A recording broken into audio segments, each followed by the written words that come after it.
Il est l'heure de se réveiller. Il est l'heure de se réveiller. Oui. Je suis pas sûr de la position là. Autant faire la vidéo comme ça, à mon avis. Aujourd'hui, nouvelle vidéo sur l'HPI. Je suis allé dans le parc à côté de chez moi. La vidéo ne va durer je sais pas combien de temps. Je vais essayer de déblatérer un max d'informations. Je vais sûrement en oublier parce que... Et là par exemple, en fait c'est une vidéo podcast. Enfin pas podcast mais monologue. Longue tirade, longue diatribe. Je vous renvoie au dictionnaire. Pas du tout, c'est pas une diatribe mais c'est sympa d'apprendre ce mot quand même. Vous pouvez me mettre dans votre poche, dans vos oreilles. C'est bon, je suis dans la poche là. Ok. Ah, vous l'avez pas venir celle-là. Il y a des petits coquins, bah. Petits salauds là, petits enfoirés, pardon.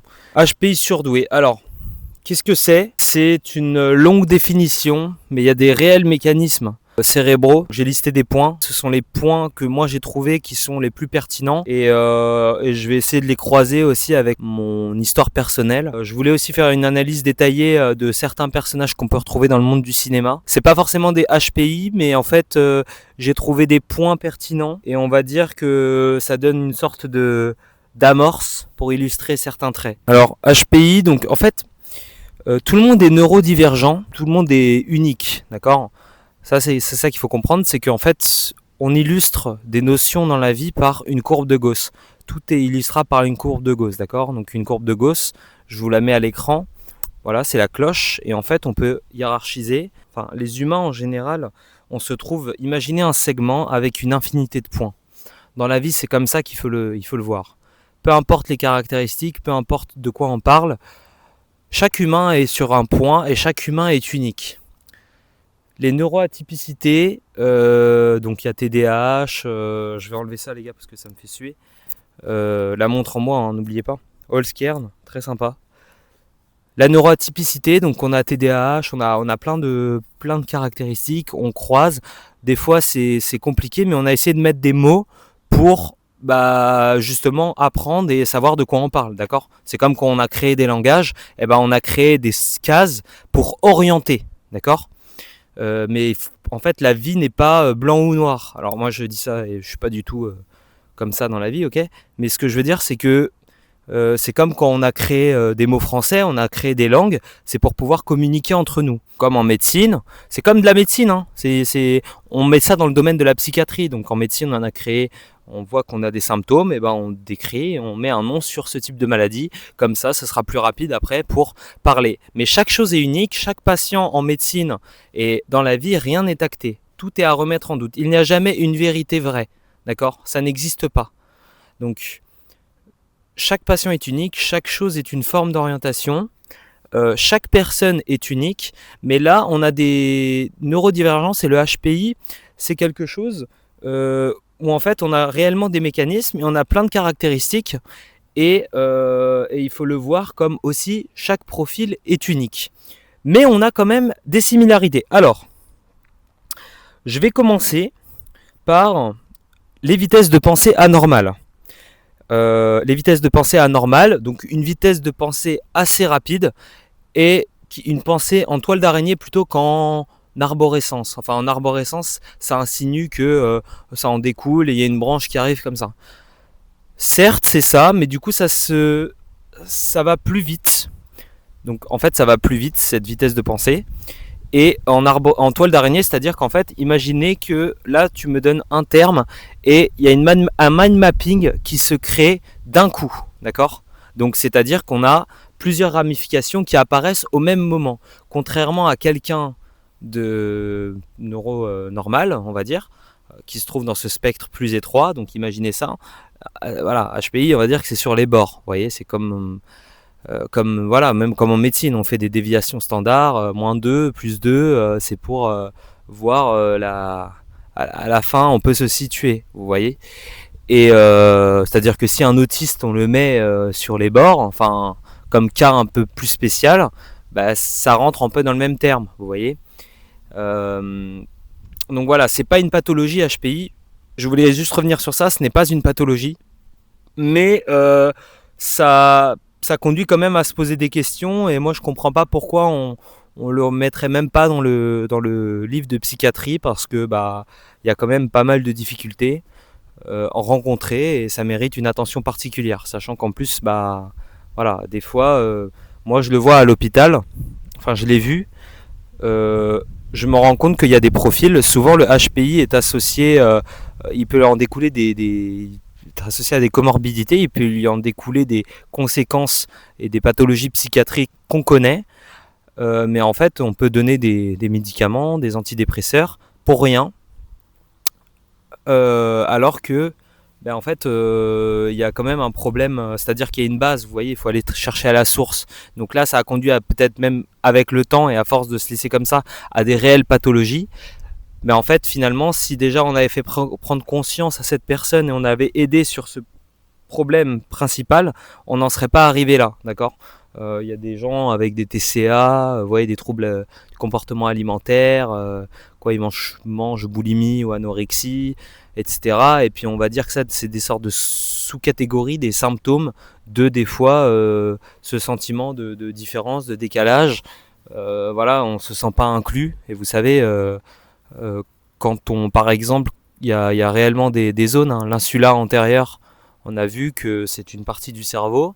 Donc c'est sur le cortex temporal, je crois, je sais plus, j'ai pas envie de dire de conneries, mais cette zone-là, en fait, par exemple, si je vais dans un groupe et ils me disent excuse-moi, dégage, là j'ai été rejeté, mais si moi, à force dans les interactions, je ressens un rejet, alors que pourtant il n'est pas dit explicitement, cette zone s'active dans les deux cas. Et c'est comme le cerveau, d'accord. Le cerveau en général, il fait pas la différence entre le réel et l'irréel. Et ça, je ferai une autre vidéo aussi pour les performances à la salle, etc. C'est qu'on néglige et en apprenant, en regardant les autres, on imite inconsciemment, on imagine et voilà. Mais bon, bref, c'était pour dire que HPI c'est quoi. Donc première caractéristique, les vitesses de pensée anormales. Donc au niveau de la matière grise, on a une densité de neurones qui est plus importante au niveau aussi des lobes frontaux et pariétaux. Donc le cortex frontal, ça permet de prendre les décisions, les raisonnements, les fonctions exécutives. Donc c'est voilà la démarche quand tu fais des étapes quand il y a un raisonnement et des étapes à suivre et des décisions à prendre. J'en parlerai aussi dans une autre vidéo. On parlera de cette zone du cerveau qui est très intéressante et qui est la source de plein de problèmes. Voilà, qui est en lutte avec d'autres zones comme les amygdales ou le striatum. C'est des zones en fait qui vont être activées, qui vont contribuer à avoir des pulsions, des réactions émotionnelles, et justement c'est dans les addictions, c'est-à-dire que voilà, le cortex frontal il met bien plus longtemps à s'activer, il demande plus d'énergie que le striatum. Il demande, par exemple, le cortex frontal il demande 20% de temps, alors que le striatum c'est juste 2%, et du coup ça va plus vite, et c'est ce qui conduit à par exemple être agressif dans une situation donnée.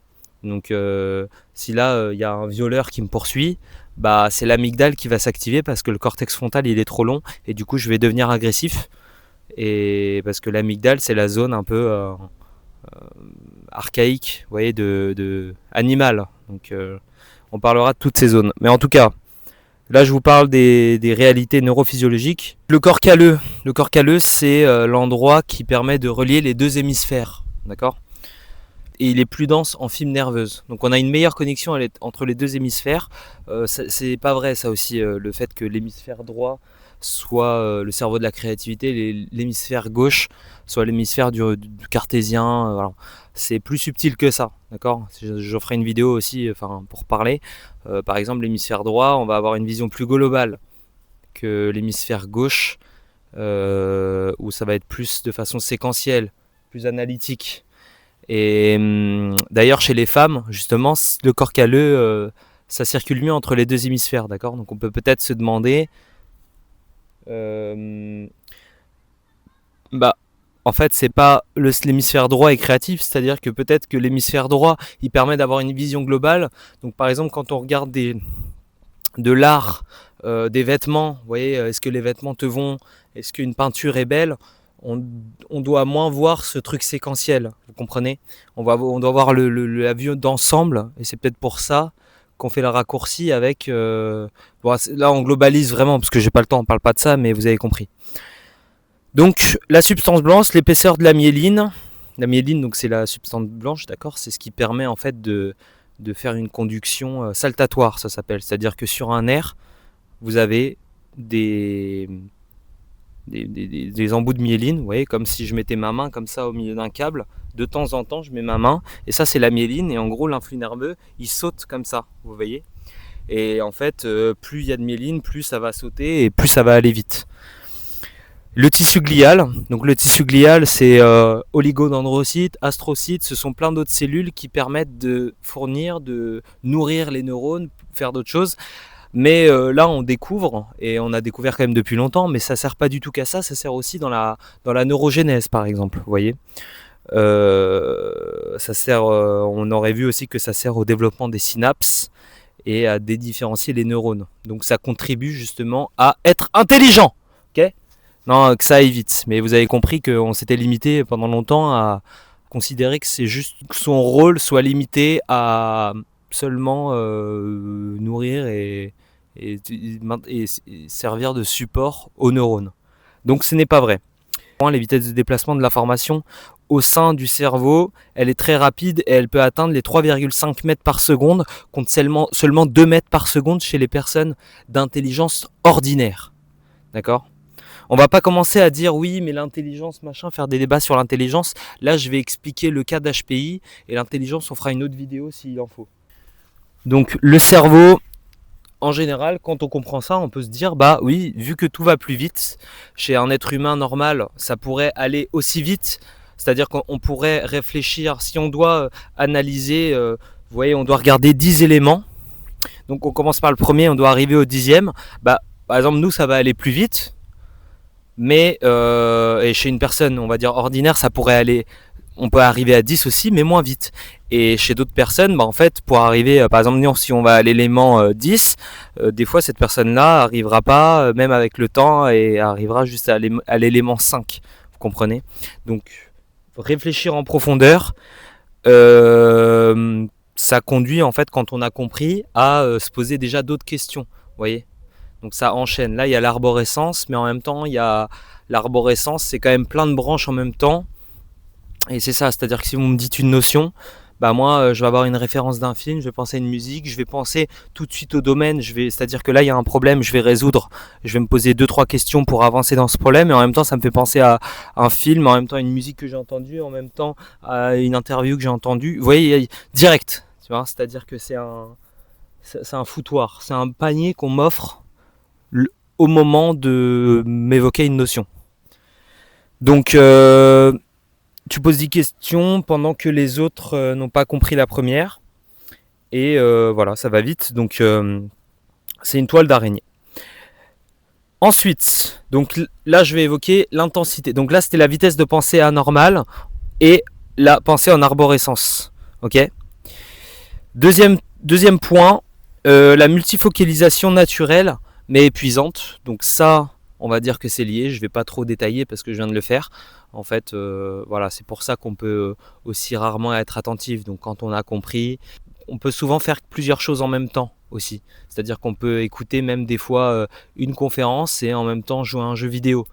Et que ça marche très bien dans les deux cas. Donc ça, c'est voilà, ça dépend, mais des fois on peut carrément lire un texte et écouter quelqu'un d'autre en même temps. Toute cette vitesse, elle conduit aussi à un agacement envers même les objets. Vous voyez, donc quand l'ordinateur il est un peu trop lent, surtout moi ça fait longtemps, quand le téléphone il comprend pas, quand je me dis putain il me faudrait 6 mains, il me faudrait les mains de Davy Jones par exemple, ou les général Grievous, peu importe, c'est vrai qu'on peut même s'agacer contre les objets qui suivent pas. Donc un autre point, alors là j'ai d'autres points, des fois j'ai pas forcément marqué d'autres trucs en plus, mais au niveau de l'inspiration, là je voulais juste le noter, c'est très pertinent, mais voilà. Moi j'ai remarqué que l'inspiration, il faut vraiment qu'elle vienne à moi. Donc faut vraiment pas forcer, c'est-à-dire que quand on m'oblige à faire quelque chose, j'ai l'impression que ça passe au néant. Donc je voulais juste l'évoquer, on en parlera peut-être plus tard. L'intensité, c'est peut-être le mot qui décrit le profil. L'intensité, toujours trop, blanc ou noir. Donc en fait quand ça t'intéresse, souvent il y en a qui oublient leur corps. Alors ça c'est important, Et c'est pour ça qu'il faudrait faire des sports qui d'autant plus si par exemple vous êtes hyperactif, mais des sports qui canalisent un petit peu et qui reviennent au corps. Donc moi par exemple, donc là je vous parle juste d'un sujet, mais quand ça t'intéresse énormément, on peut s'oublier, on se donne corps et âme. On comprend pas aussi pourquoi les autres sont pas aussi intenses, tu vois, surtout par exemple si on est dans un travail, on se dit pourquoi lui il veut juste 20% des caractéristiques, enfin de 20% des résultats, vous voyez, lui il a l'impression que ça marche bien et que sa lenteur en fait c'est une vitesse, c'est un V12 ou j'en sais rien, mais pour nous on comprend pas, tu vois, pourquoi on attend des mois alors qu'en vrai en même pas en quelques jours on peut faire ce qu'on fait en quelques mois. Y a pas à attendre, moi j'ai jamais compris, tu vois, à l'école en fait quand j'entends des phrases, oui c'est l'année prochaine qu'on voit ça, mais vois-le, rentre chez toi et vois-le maintenant, tu vois. Là, on va pas attendre aussi que ce soit l'école qui nous donne, qui nous gave comme une oie. Ça marche pas. En fait, il faut faire tout. Ouais, c'est voilà. Et dès que ça t'intéresse, bah on fait, mais on fait vraiment quoi. On retourne le sujet. Donc par exemple, moi, bah quand j'étais à fond dans la médecine, bah je regardais le truc, mais j'allais voir des conférences sur la recherche, j'allais lire des articles, alors que la médecine proposait bah juste, par exemple, maladie de Parkinson, traitement, diagnostic, machin. Mais moi, j'étais en mode, mais et les idées alors et qu'est-ce qu'il en est? Et cette molécule, elle veut dire quoi? Et j'allais me perdre. Et j'essaie de retourner le sujet en globalité. Vous voyez, je vais vraiment au fond du trou, sans vouloir faire de jeu de mots. Enfin, on en fait un peu quand même. Voilà. Donc, voilà, ça peut créer un agacement aussi envers énormément de... Enfin, moi, ça m'a beaucoup agacé, par exemple. Quand je vois que les gens s'impliquent pas réellement dans une activité. Moi, quand j'avais envie de faire un morceau de piano, vous voyez, dur, bah j'attends pas et je suis régulier et je le fais vraiment vite. J'essaie de, voilà, je trouve toutes les astuces, je vais chercher des avis différents, j'essaye encore et encore et je me limite pas aussi à savoir faire un truc facile et trouver que souvent c'est ça en fait. Ça prône un peu la médiocrité cette société, mais ça c'est autre chose, d'accord? Donc voilà, l'intensité. Je pense que c'est ce qui manque à énormément de monde. Et pour bien faire son travail, il faudrait peut-être ça. Donc c'est plus favorable à des terrains de burn-out. Je pense que quand on a appris à l'équilibrer et qu'on a vécu des choses et on essaye de ne pas reproduire les mêmes erreurs, bah, ça nous permet de vivre avec et de finalement faire mieux que les autres. Donc voilà, c'est une sorte d'ivresse. Imaginez un ordinateur super puissant là à fond, enfin voilà, il y a toutes les connexions. Donc je peux vous en parler par exemple. Moi quand je vais à la salle, vous voyez, la musique me procure des sensations énormes. Et en plus la musique, vous voyez, enfin tout est lié dans le cortex frontal. Je vous montrerai, mais la motivation, ça a toujours été lié à la discipline. Les gens qui disent, enfin, il n'y a que des conneries comme ça, pas besoin de motivation, machin. La motivation, c'est ce qui te donne envie. Et le système dopaminergique, il est relié à toutes ces zones du cerveau qui permettent de coordonner les mouvements. Donc par exemple, quand tu es motivé, quand tu prends du plaisir, eh ben, tu vas mieux faire les mouvements, donc tu vas gagner de la force à la salle, parce que tu es plus... Par exemple, vous voyez, mais ton cortex frontal, il va mieux... Enfin, c'est totalement débile, encore une fois. Mais de toute façon, tout le monde est bête. Et ça, je vais le dire. Ok? Je rigole. Je rigole, ça va. Ok? Mais je le pense un peu quand même. Je trouve que c'est bête, par exemple, de pas vouloir assez. Voilà, c'est Jacques Brel qui a dit ça. Non, c'est... je sais pas, mais... Enfin, je sais pas ce qu'il a dit, mais moi, je trouve que c'est bête de se limiter à 20%. Ouais, tu vois. Et ils se rendent pas compte. Mais de pas s'en rendre compte aussi, je trouve ça bête, quoi. Alors que tu le sais.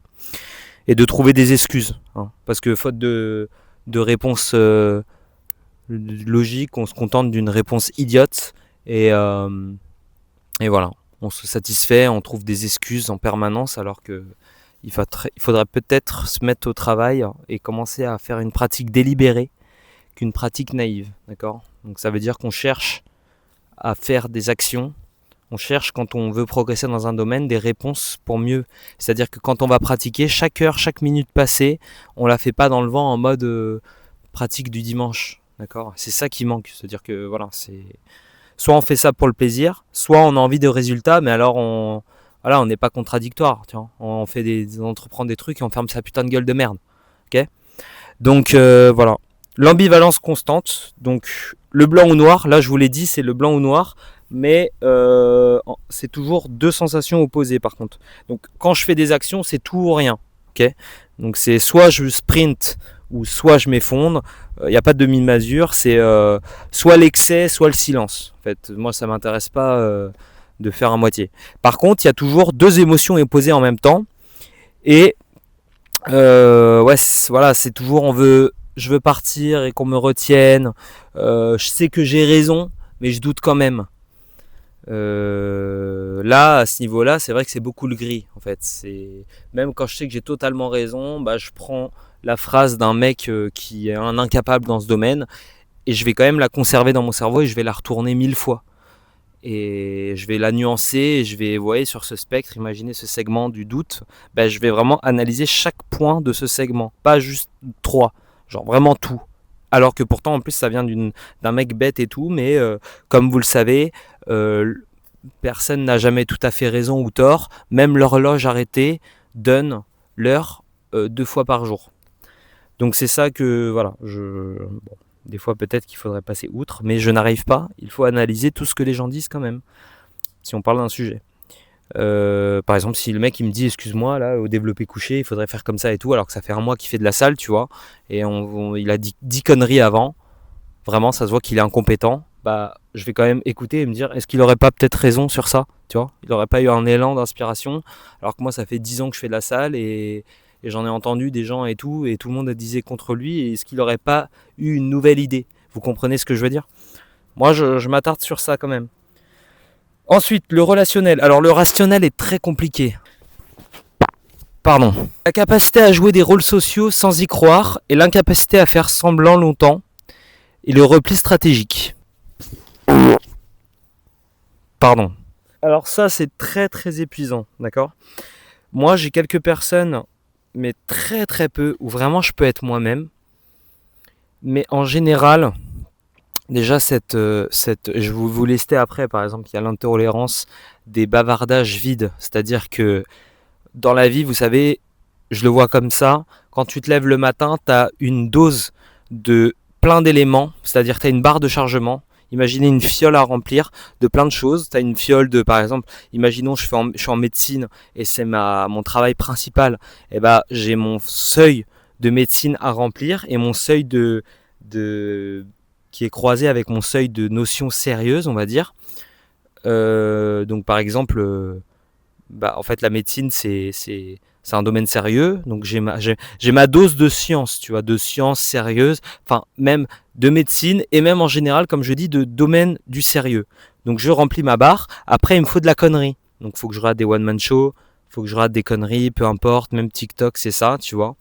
On peut le voir de façon chronique, c'est-à-dire si je fais 45 minutes de médecine par exemple, là il faut que je souffle. Donc en vrai TikTok ça sert bien parce que voir des culs, tout ça, déjà ça te rappelle à quel point toi c'est cool quand même ton truc, et en même temps, enfin ton domaine est cool, tu vois, ils passent leur vie à montrer leur cul, et en même temps ça t'a quand même fait une pause d'abrutissement pour mieux enchaîner, tu vois, par exemple.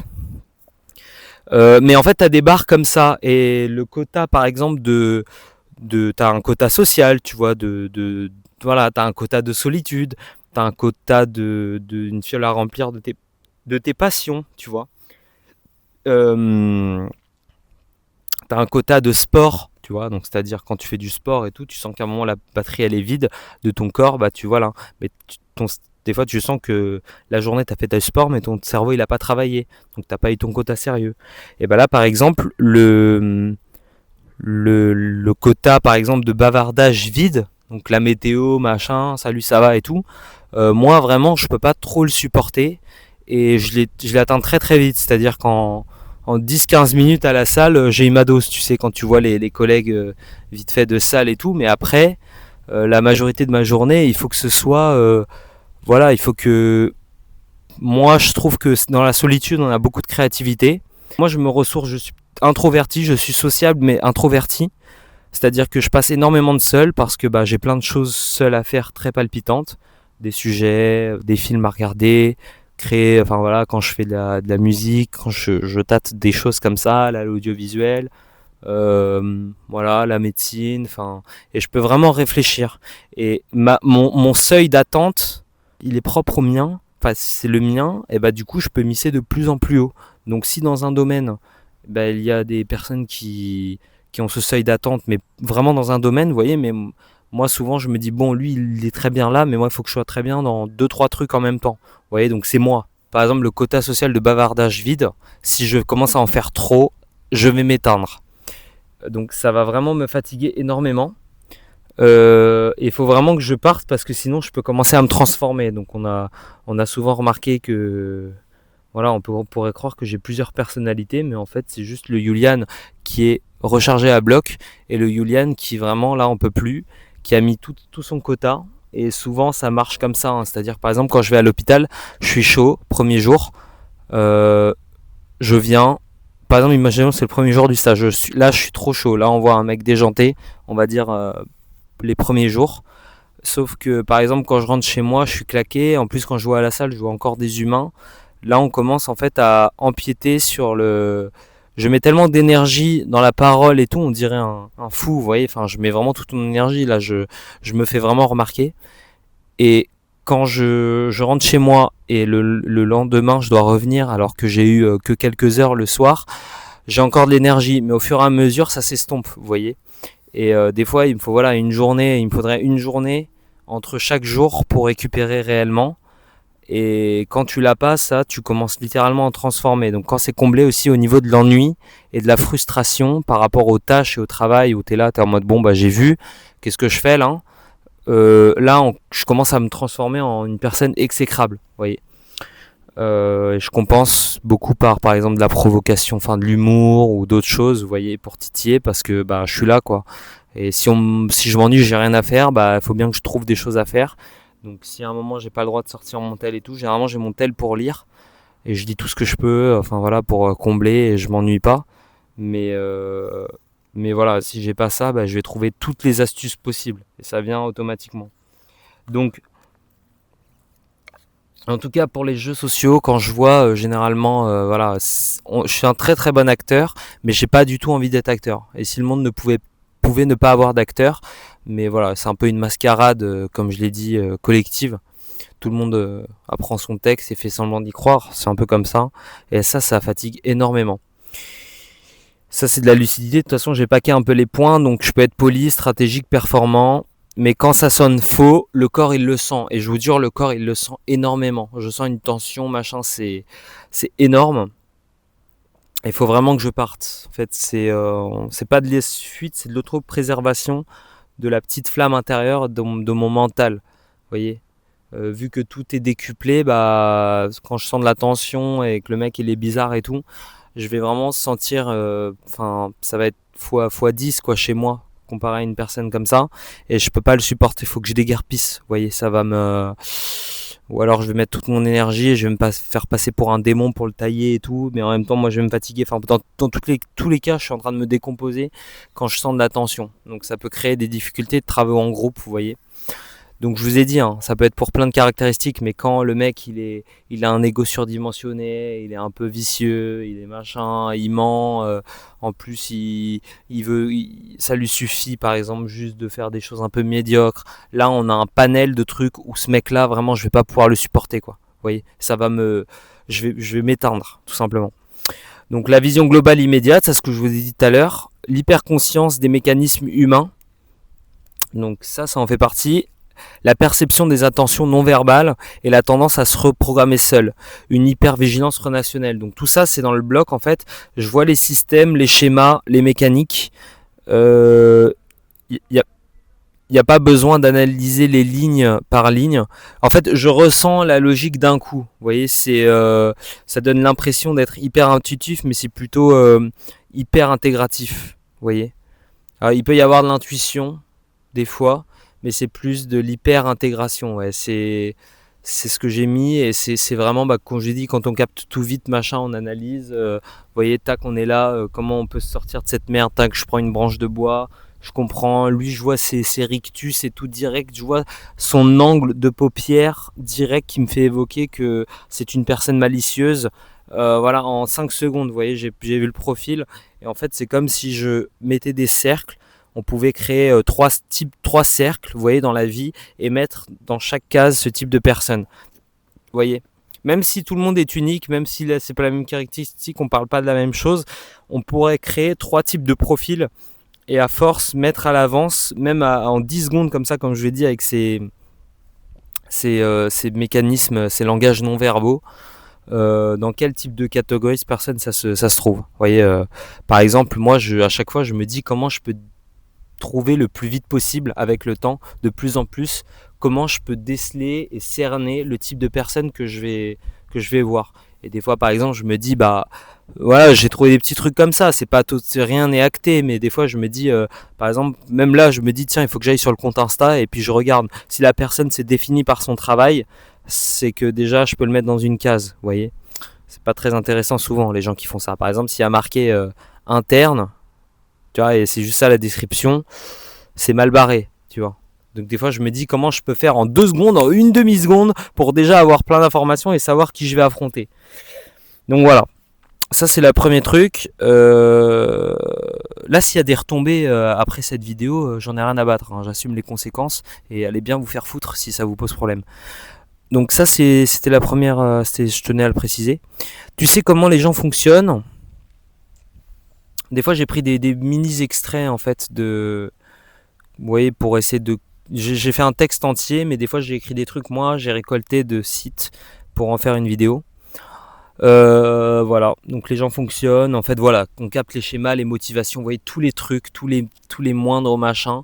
Ça veut pas dire qu'en 10 secondes j'ai compris tout le mec, mais ce que je veux dire c'est que il y a beaucoup d'informations qui arrivent très très vite, et ça permet de...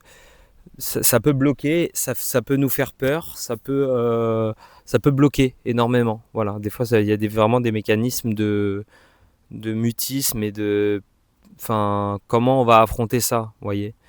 Et moi des fois je me dis, des fois par exemple je peux être muet pendant les 2 premiers jours, vous voyez. En fait, quand je peux arriver dans un milieu, généralement je peux rester les 2 premiers jours silencieux, mais vraiment d'un silence, les gars, on n'entend pas une mouche voler, pardon. Et en fait, au bout du 3e jour, je me transforme, vous voyez. J'ai vraiment intégré tous les schémas, et j'ai regardé un peu tout comment fonctionne, mais vraiment bien, vous voyez. J'ai pas donné de traces de moi encore. Et là, je me dis, bon, par exemple, ces personnages, je vais les affronter comme ça. Là, je vais pas trop côtoyer ceux-là. Là, ils sont chiants, mais tu sais quoi, eux, je vais avoir de l'énergie pour un peu les affronter, parce que là, ça me donne envie, et puis voilà. Et voilà, des fois on passe sur des extrêmes où là je commence à devenir une sorte de tyran des fois, ou un surexcité, Donc voilà, une lucidité sociale extrême contre un sentiment d'impuissance.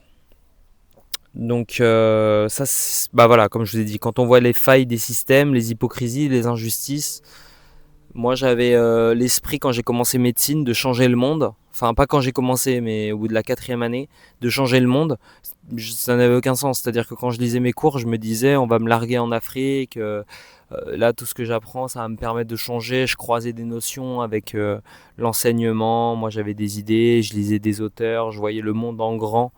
Et ce qu'on a pu retracer, ouais, je fais toujours ça, je regarde des citations sur le conformisme, sur l'enseignement, pour me donner des idées, je regarde des films, je fais pas mal de choses comme ça. En fait, je me suis rendu compte que je peux impacter que localement le monde. Et il y a eu un moment, même c'est encore là, un peu en mode crash, je n'ai carrément plus de sens à ce que fournit la médecine. Mis à part voilà, faire ton petit monde et tout, et puis penser aux vacances après, et puis faire de l'argent. Enfin voilà, la notion de l'argent on en reviendra après, mais c'est vrai que ça m'a un peu frustré, mais ça m'a un peu déçu. En fait, juste l'impact que ça a la médecine que je pensais. Donc il faut réaxer, hein, il faut retrouver des domaines, et peut-être que ce sera pas la médecine, ce sera par exemple l'audiovisuel ou d'autres choses où je serais satisfait de l'impact que ça a. Par exemple, là, si je fais une vidéo et je vois que ça touche des milliers de personnes et que tu en as plusieurs dans les commentaires, peut-être que ça aura plus d'impact et ça me satisfera plus que avoir soigné un bobo de quelqu'un et lui avoir fait passer un bon moment. Tu vois, c'est pas à une assez grande échelle. Avoir un scalpel mental, mais pas toujours l'endroit où l'utiliser. Et oui, voilà, hein, c'est tout le temps pareil, hein, tu vois. C'est-à-dire que bon, bah voilà, par exemple à l'école, tout pue la merde. Voilà, tout est mal fait. Voilà, et puis je sais pas quoi. Moi, ça me foudroie quand je vois des profs comme ça qui sont là et puis qui font les perroquets. Euh, Faut remplir, on remplit pas un seau, on allume une flamme, vous voyez. Quand je vois comme ça, je me dis, prof, c'est pas une option, c'est pas un truc accessoire à côté de ton métier de médecin. Donc soit tu viens enseigner pour vraiment faire quelque chose, soit tu rentres chez toi, tu vois. Ça m'énerve, j'aimerais bien, voilà, quand je vois lui, son défaut à lui, il est comme ça. Quand lui il réfléchit, c'est un demi-habile, comme dit Blaise Pascal, tu vois. C'est-à-dire que il réfléchit, il entame une réflexion, il a une idée, mais il faudrait aller 5 fois plus loin, et il sait jamais aller 5 fois plus loin, peu importe le domaine, tu vois. Bah, c'est à travailler ça, tu vois, ça m'énerve, parce que par exemple, des fois, il y en a, ils font les grands, ils font les grands orateurs, et en fait, ça ne veut rien dire, c'est de la mascarade, tu vois, comme en politique, par exemple. Mais bref, mais même localement, je parle dans des petits trucs, je vous ai dit, donc voilà, comme à la salle, enfin, je vous ai dit partout, hein, la recherche de profondeur existentielle, donc comme je vous ai dit, j'aime pas les conversations superficielles, pas le snobisme, pas par snobisme, pardon, mais parce que ça fatigue vraiment, c'est vraiment ça, c'est-à-dire que il y a vraiment des symptômes, et même je peux commencer à perdre du poids et à être fatigué, à avoir un brouillard mental, ne plus pouvoir faire bien mon travail quand je suis à l'hôpital, par exemple, ou dans d'autres trucs, quand je suis claqué. Par contre, si je me ressource pendant un jour tout seul, on me revoit, j'ai regonflé tout machin, tête nickel, j'ai pas de rides, je suis pas pâle, enfin, tout revient bien, tu vois. Donc ça, c'est vraiment énorme. La sensation constante de décalage et la grande capacité d'adaptation contre la sensation de n'appartenir nulle part. Donc là, je crois que j'ai commencé à lister les paradoxes, pas encore. Paradoxe, c'est en fait, je vais mettre deux notions opposées et qui sont tout le temps en conflit dans la petite tête, quoi. Donc voilà, tout ça, ça crée du décalage. Je suis le plus grand caméléon du monde. Toute cette lucidité et ce constat global, il me permet de voir, bon bah là, il faut se positionner comme ça. Là, avec eux, on peut blaguer de 1 à 10 comme ça, à 3, on peut être comme ça, on doit être impliqué tant, pas dépasser la limite, parce que même au travail, hein, faut pas trop travailler non plus, j'ai remarqué. Faut faire ce qui est demandé. Donc faut faire ça, vous voyez. Là les attentes sont plus hautes, la plus basse, tous les caractéristiques humaines. Et donc je le vois, mais du coup je me dis là, pour l'instant, moi ma place, elle est surtout dans la nature, enfin c'est-à-dire avec moi-même dans la nature, avec quelques personnes, mais pas du tout en fait. C'est vraiment tout seul. C'est-à-dire qu'il y a quelques personnes que j'aime vraiment bien, mais globalement c'est toujours tout seul. Je n'ai pas de place, je n'ai pas d'appartenance, je ne suis pas satisfait en général de tout. Et voilà, c'est tout simplement ça. Donc je lis les codes sociaux comme un langage. J'ai le costume, mais jamais l'impression de faire la pièce, tout simplement. Bon, je sais pas, c'est des petits trucs comme ça que des fois je trouvais, mais des fois je mets toutes les analogies que je peux trouver parce que je trouve ça sympa. Les analogies, ça nous permet d'évoquer une idée sans avoir à buter et à faire plein de phrases. Et au final, si on avait une analogie, on irait plus vite dans la compréhension. Mais des fois, c'est vrai que ça peut m'arriver de me perdre dans ça. Le vide entre moi et le monde. L'impression d'être hors norme, sans arrogance et l'hyperconscience de ma propre étrangeté. J'ai l'impression d'être toujours à côté. C'est pas de la déréalisation. Hein. Déréalisation, c'est un autre problème psychiatrique. Je vous mettrai enfin, c'est pas un problème psychiatrique, mais je vous mettrai un peu la définition et vous irez chercher vous-même. Mais c'est vraiment, c'est pas une dépression non plus, et c'est juste une lucidité trop permanente. Voilà. On parle pas par ego ou par là, on parle purement analytique. Hein. On n'est pas là à se vanter ou je sais pas quoi. On parle comme si on traitait un sujet de médecine. Comme si on traitait une pathologie à part entière, un cas de façon scientifique. C'est ça qui nous intéresse ici, c'est pas autre chose. C'est comme si je suis en montgolfière en fait et je regarde les situations, mais le moment où je me sens le mieux, c'est par exemple dans ma chambre. Dans ma chambre, je peux tout contrôler, c'est mon monde, c'est mes attentes, c'est mes trucs, et ma chambre me permet de tout faire. Et j'ai pas de masque à porter, j'ai pas de fatigue, j'ai pas de... Voilà, la chambre c'est le meilleur endroit, tout simplement. Et Et même quand je suis dans des moments heureux, j'ai cette déconnexion et cette impression toujours de regarder à travers la vitre. Vous voyez, c'est un peu fatigant. Je me suis rendu compte, petite astuce pour les gens comme ça, il n'y a pas vraiment de vidéo, enfin peut-être je ferai une vidéo astuce ou peut-être j'en parle comme ça au fur et à mesure. Là juste je parle et ça va peut-être concerner des gens. J'ai remarqué que quand je m'attarde moins sur les sujets un peu abstraits, donc par exemple avant j'aime beaucoup l'astronomie, vous voyez, j'aime beaucoup la métaphysique, la psychologie c'est encore concret, vous voyez. Mais la philosophie, c'est intéressant, je me suis beaucoup intéressé. Mais en fait, par exemple, ces sujets, ils sont trop abstraits. Et du moment où j'ai appuyé sur off de tous les sujets qui sont un peu dans le même bac, vous voyez, on peut tracer un segment. Je peut-être le mettrai en photo si j'ai pas eu la flemme de le faire, mais imaginez un segment avec les sujets des plus concrets au moins concrets. Donc par exemple, construire des bouteilles comme ça, des trucs comme ça c'est très concret, ok. Comment on fait? On prend du carton et tout, on se pose pas de questions. Et on peut plus ou moins s'orienter avec une flèche vers le moins concret.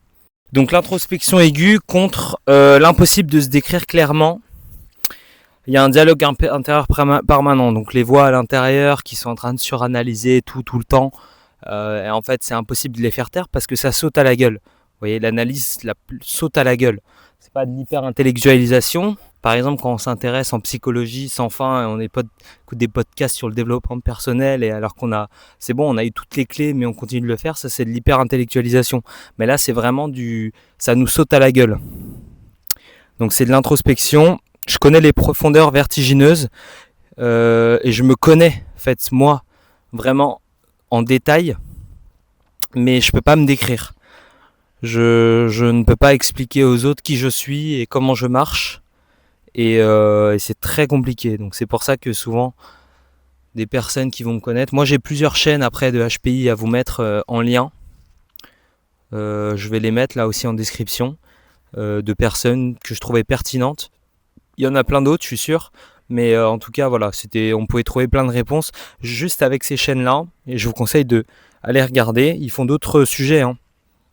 Par exemple, une psy à la maison, elle parle de dépendance affective et tous les autres troubles, borderline, je sais pas quoi, donc vous pouvez aller regarder. Voilà, je suis pas vraiment une façade claire, je suis une sorte de labyrinthe bien entretenu, on va dire. Donc le paradoxe interne, alors j'ai plus vraiment de batterie, j'espère que je vais réussir à finir, ça va être compliqué. Le besoin de contrôle contre le besoin absolu de liberté. Donc la créativité, elle est débordante contre le besoin de structure interne qui est violent.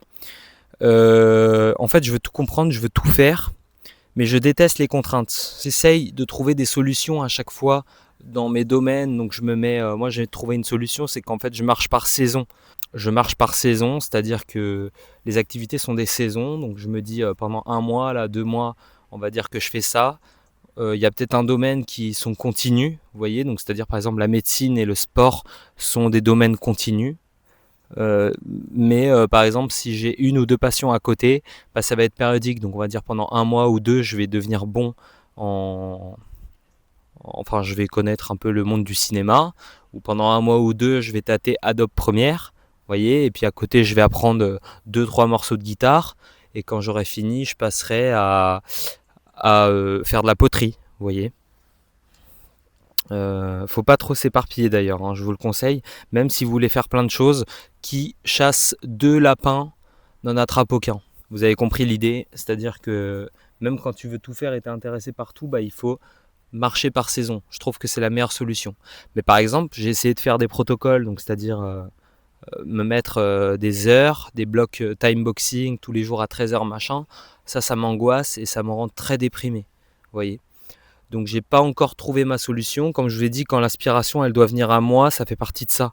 Et si je me dis à 13h faut que j'ai de l'inspiration pour tourner une vidéo, bon ça marche pas. Donc moi ce que je me dis c'est que je peux sortir un réel par semaine. Je me mets des normes minimes par exemple. Enfin là je vous ai dit ça, mais je me mets des normes minimales, mais vraiment très très minimalistes, mais qui ont du sens. Et à ce moment-là, il y a des choses qui se passent.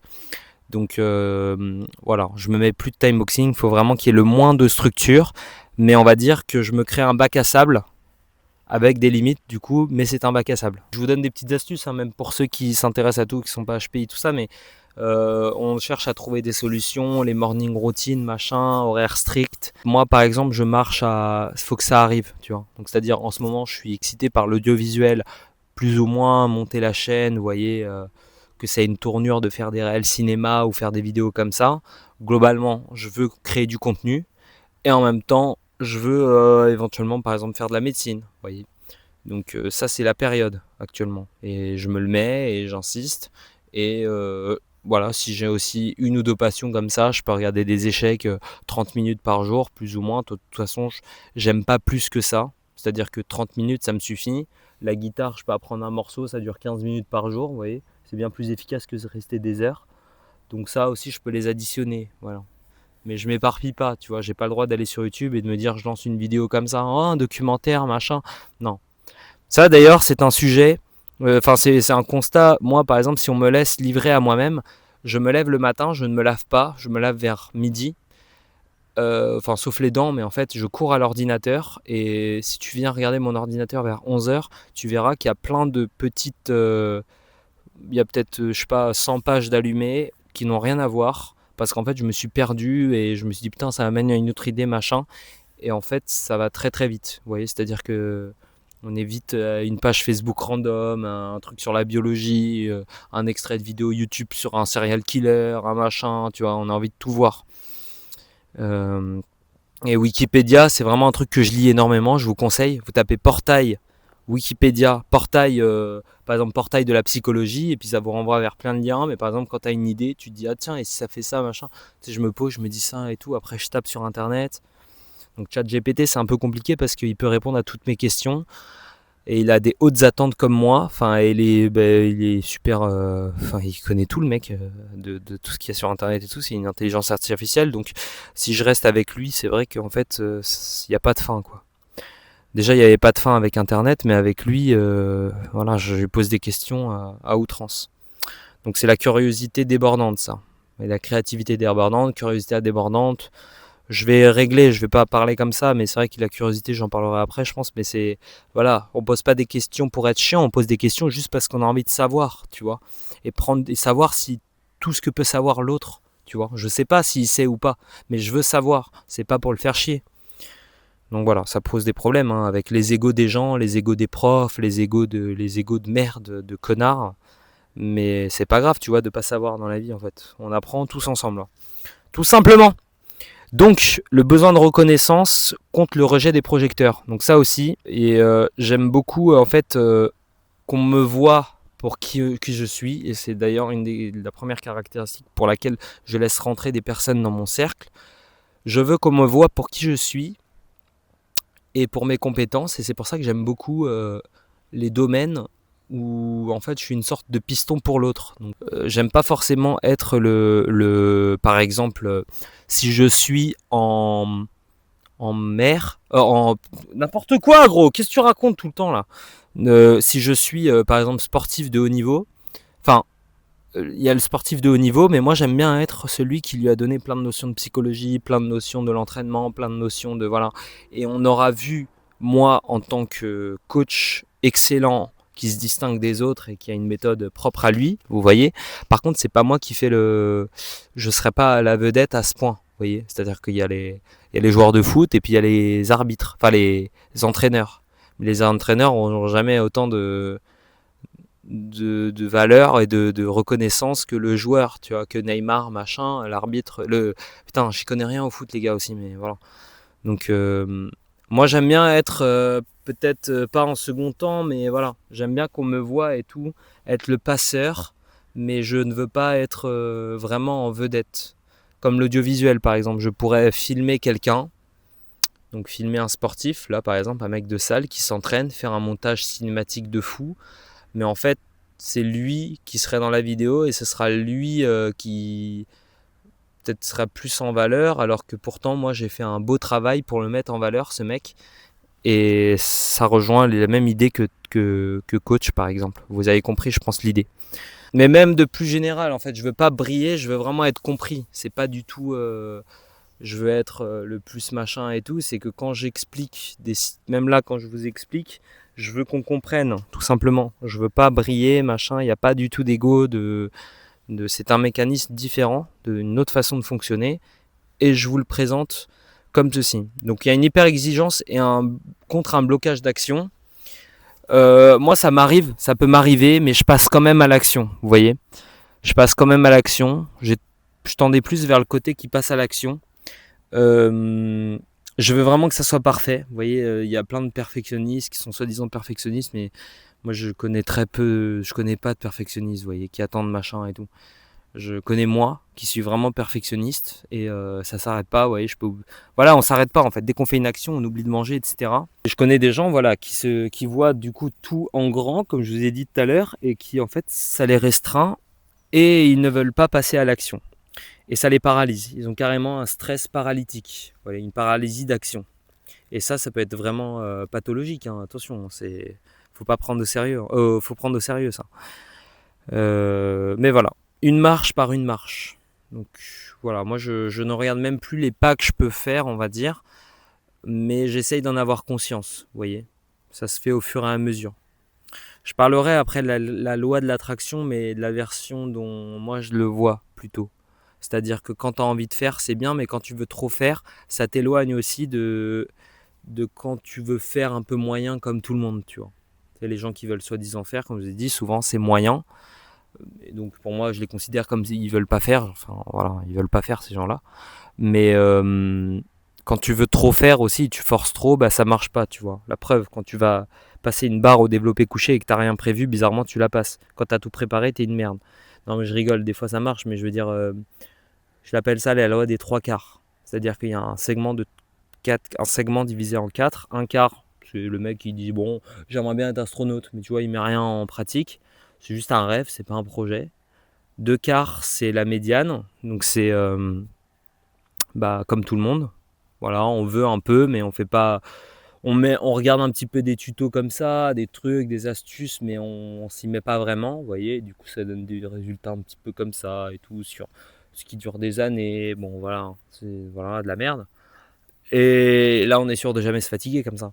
Et quand tu veux 4/4, c'est-à-dire que là, tu es trop à fond, mais des fois, quand tu dépolarises, et je vous conseille de taper dépolarisation mentale aussi sur YouTube, qui vous permettra de voir des vidéos de sport, où justement quelqu'un a mis ce concept, tu dépolarises, tu vois, tu enlèves ton attention, tu as le cadre, tu vois, tu as le cadre, tu as la peinture, tu vois ce que tu veux, où tu veux être, comme ça, tu vois, tu as l'idéal, mais après tu suis le schéma, tu vois. Donc quand tu fais un programme de sport, tu suis ce qu'il y a à faire, mais tu te dis pas, putain, faut vraiment que je passe 180, sinon je suis une merde au bench, faut vraiment que je sois riche dans un an, tout ça. Il est là en fait, il est au coin, il est dans le coin, il est là, tu le vois, mais il n'est pas en mode je dois ça, machin, tu vois, genre fais les petits pas. Qui gravit le sommet commence par le premier pas. Et voilà, et c'est important soit tu peux carrément voir tes progrès, mais moi j'ai remarqué que même quand je le regarde pas, je progresse bien plus vite, je regarde même pas le temps. En fait, je me laisse comme ça et finalement je progresse, je vois que ça je sais faire en fait. Quand je retourne sur une application de montage, je me dis ça je sais faire. Qu'est-ce que je sais pas faire? Ça je l'ai intégré. Ça je l'ai pas intégré, je le revois une fois. Ok, là lui il est intégré. Ok, là je passe à l'étape supérieure. Maintenant je suis, on va dire, intermédiaire dans ce domaine. Et ça va plus vite que prévu et ça marche beaucoup mieux quand vous faites cette stratégie de sortir votre attention trop focus des fois sur le truc. Mais généralement votre cas c'est que vous êtes souvent, je le parle parce que la majorité des gens c'est comme ça, donc vous êtes sûrement comme ça, si vous avez par argument de fréquence, c'est que vous n'êtes pas assez impliqué. Je vous conseille de taper pratique délibérée contre pratique naïve aussi. Voilà, l'ennui existentiel chronique, même quand je fais énormément, je suis jamais satisfait. C'est pas parce que je m'ennuie, si je m'ennuie c'est vraiment atroce, mais l'ennui existentiel chronique c'est toujours, je peux faire 4 tâches qui ont de la valeur pour moi, mais j'aurais dû faire plus aujourd'hui. Et voilà, faut apprendre à se laisser tranquille, et ça vient avec le temps. Comme tout dans la vie, en fait, tout est un travail d'une vie. Hein. C'est pas en mode j'ai fait un travail 2 ans, ensuite j'ai confiance en moi. Faut l'entretenir. Faut toujours tout entretenir. J'ai su parler aux gens énormément, donc maintenant je suis apte. Non, si tu vas dans une grotte pendant 6 mois, tu vas voir, tu vas retomber à zéro. C'est pareil. Donc voilà, ennui existentiel chronique, l'hyperempathie, le besoin de retrait extrême, l'hyperesthésie mentale. Bon bah voilà. Il y a une hyperesthésie des sens. Donc ça veut dire que tous les sens, le nez, l'odorat, les odeurs, les trucs visuels, tout est réellement exacerbé par rapport à quelqu'un de normal. On va peut-être se reprendre une petite canette après, si ça vous dit.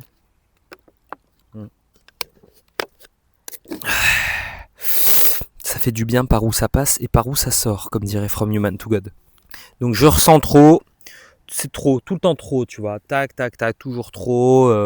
Moi, les bruits désagréables, ça m'agace, tu vois, les piles là, vraiment, ça me détruit. Mais c'est plus loin, c'est-à-dire que même dans la rue, tu vois, il faut vraiment que j'ai le nez dans le téléphone sur une vidéo longue comme ça, parce que quand je marche et je vois les regards des gens, vous voyez, qui regardent. En plus, je suis beau, donc malheureusement, ça me regarde énormément. Non, mais ce que je veux dire, c'est que, ouais, les gens, ils se regardent instinctivement. C'est vraiment une ultra connexion. Comme je disais, en fait, quand je marche dans la rue, quand je vois, on croise le regard des gens, parce que souvent les gens sillonnent l'horizon pendant 2 secondes, comme ça, et ils vous regardent, ça fatigue énormément. Et quand je vous dis, quand ça croise en plus l'attitude des gens, moi je les regarde et j'essaye d'analyser la personne, et là je regarde à droite, je regarde à gauche, je regarde. Et du coup, c'est très fatigant. Donc, j'ai le nez dans le téléphone jusqu'à ma destination. Je sais que je vais à cet endroit-là. Donc, globalement, c'est assez automatique. Je regarde le sol comme ça tout le long et ça me fatigue moins. C'est un petit exemple de stratégie que j'ai trouvé. Donc, tout est perçu plus fort. Les sons, les lumières, les mouvements, les ambiances. Pas forcément au niveau physique, mais comme si le cerveau ne pouvait rien ignorer.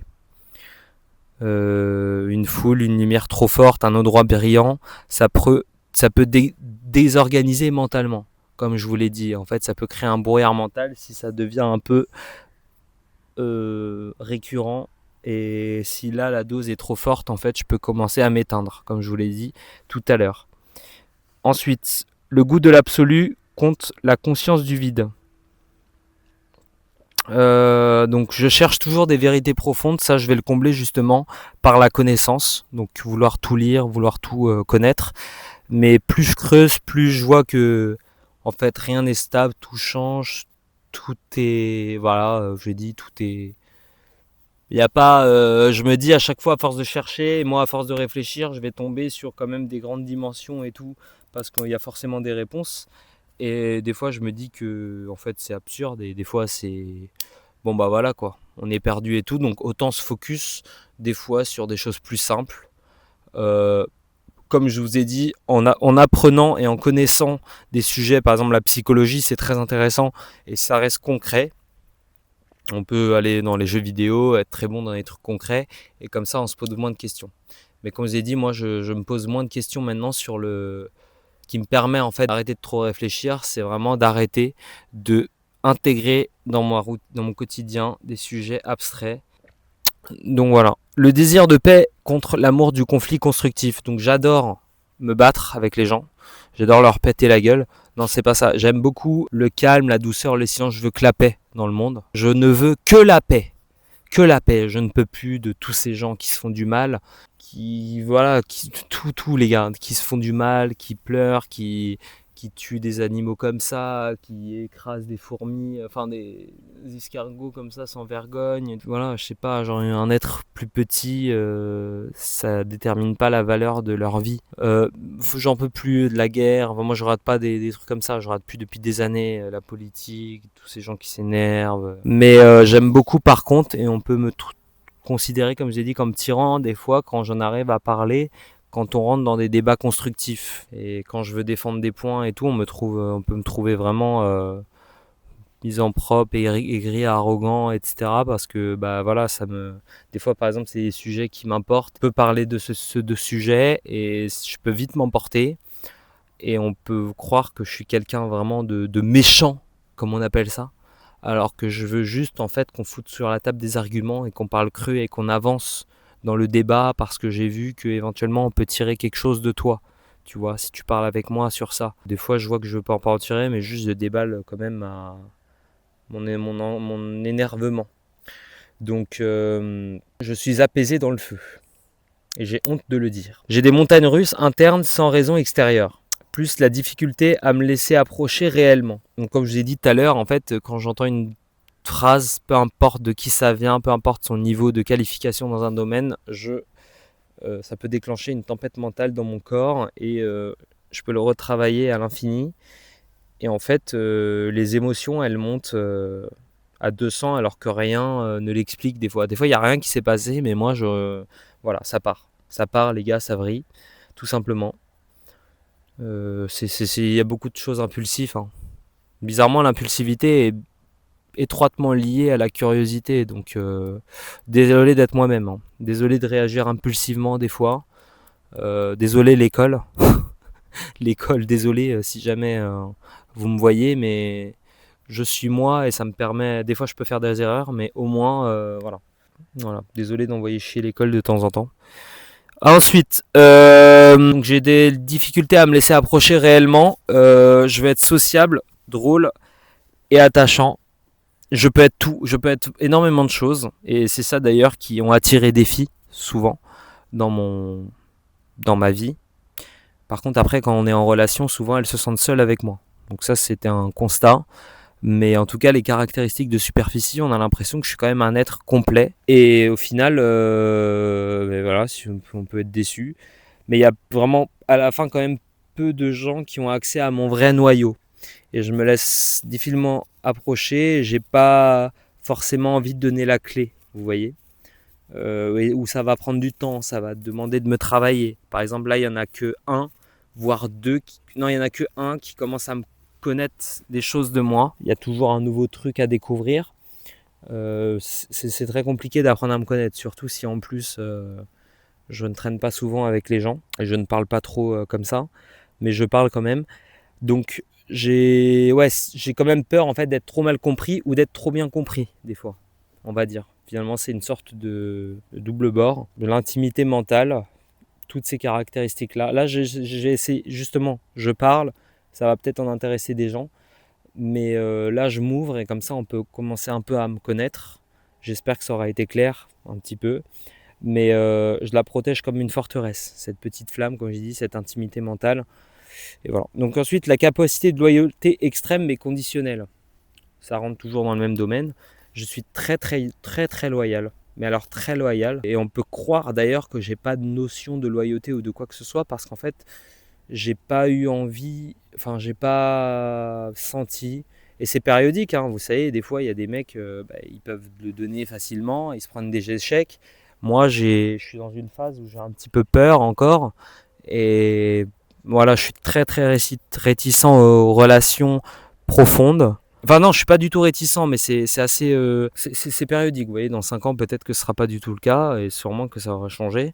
Et dans 5 ans encore après, ce sera peut-être redevenu en mode mec qui veut rester dans une grotte, ça peut dépendre. Voilà, c'est toujours très clivant parce que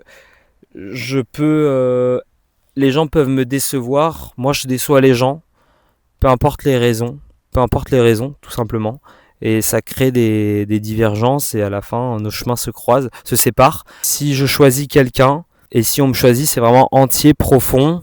La moindre trahison, ça va vraiment me couper et ça va vraiment me faire vraiment peur parce que déjà j'ai une conscience de l'être humain.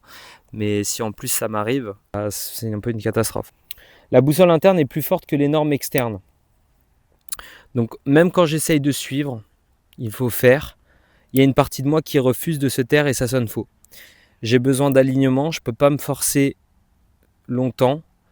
Voilà, l'exemple typique, c'est à l'école, me dire il faut faire ça, méthode il faut travailler comme ceci, il faut prendre son crayon, il faut faire ci, il faut attendre, il est 18h, non, il ne faut pas travailler la nuit, par exemple, faut travailler au dernier moment, toutes ces normes-là, peut-être qu'elles s'appliquent globalement au spectre-là, parce que c'est des méthodes plus ou moins qui s'étendent sur ce spectre-là, mais tu vois, quand toi t'es là, tu vas trouver ton propre truc, mais vraiment ton propre truc. Par exemple, là, je parle des méthodes de travail. Souvent, moi c'est perso, ma méthode de travail perso, mais globalement, elles se ressemblent plus ou moins toutes, vous voyez.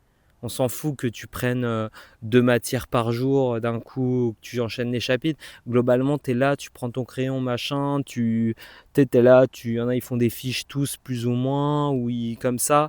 Là, c'est vraiment, des fois, moi je suis bourrin et je sais même pas ce qui se passe, quoi. Enfin, on pourra en parler si vous voulez des méthodes de travail, mais c'est un exemple, c'est-à-dire que la boussole interne, quand il faut faire, je ne me trahis pas.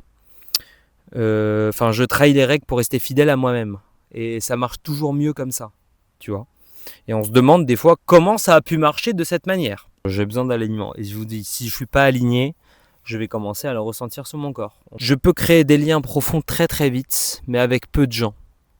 Et peut-être que c'est entre HPI finalement que ça se concrétise à chaque fois. J'ai remarqué que c'est plutôt le cas.